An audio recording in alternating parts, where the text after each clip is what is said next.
সুমন আলী, আপনি জানতে চাইছেন 21শে ফেব্রুয়ারিতে ফুল দেওয়ার বিধান কি? ভাই সুমন, 21শে ফেব্রুয়ারিতে ভাষার জন্য যারা আন্দোলন করেছেন তাদের উদ্দেশ্যে ফুল দেওয়াটা এটাকে আমরা যৌক্তিক এবং ভালো কোনো কাজ মনে করি না, বরং এটি শিরকের সাথে সাদৃশ্যপূর্ণ একটি বিষয়।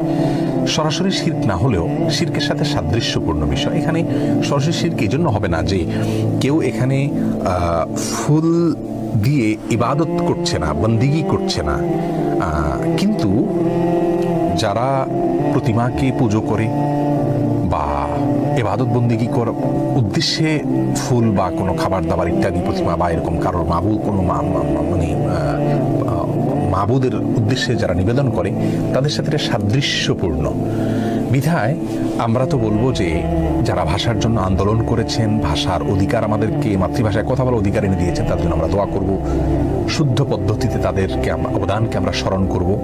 কিন্তু প্রকাশের যেই পদ্ধতি প্রচলিত আছে এই পদ্ধতিটা পরিবর্তনযোগ্য। এতে অর্থের যে অপচয় হয়ে থাকে সেই অপচয়টা আমরা মনে করি যে না হওয়া উচিত।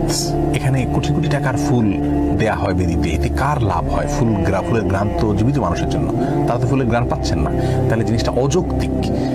আর এই অযৌক্তিক পদ্ধতি পরিহার করে যৌক্তিক পদ্ধতিতে আসার জন্য আমরা আহ্বান করব। যারা দায়িত্বশীল আছেন তারা আরো সুন্দর, আরো যৌক্তিকভাবে তাদের প্রতি শ্রদ্ধা নিবেদন করতে পারেন, সেটাই আমাদের করা উচিত। জাযাকুমুল্লাহ খাইরান। শেখ, শহীদ মিনারে ফুল দেওয়া বৈধ কিনা? বৈধ হওয়ার তো প্রশ্নই ওঠে না, শিরিক কিনা এটা প্রশ্ন।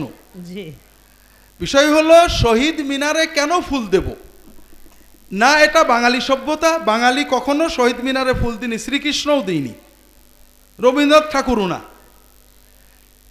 না এটা ইসলামের কিছু। শহীদ মিনার নামে একটা কোনো চিহ্নিত জায়গা থাকবে, সেখানে যে আমরা কিছু দিলে শহীদরা পাবে।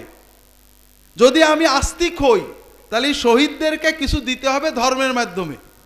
আরে নাস্তিক হই তাহলে শহীদরা মরে ভূত হয়ে গেছে, মরার পর তার কিছু নেই। আমাদের উচিত ছিল ওদের মরা দেহগুলো কেটে কুটে গোশত খেয়ে নেওয়া। এই মাটির তলে দিয়ে পচায় নষ্ট করা এটা মানবতার ক্ষতি হয়েছে। বিষয় হলো যদি আমরা শহীদদের কল্যাণ চাই ধর্মের মাধ্যমে করতে হবে।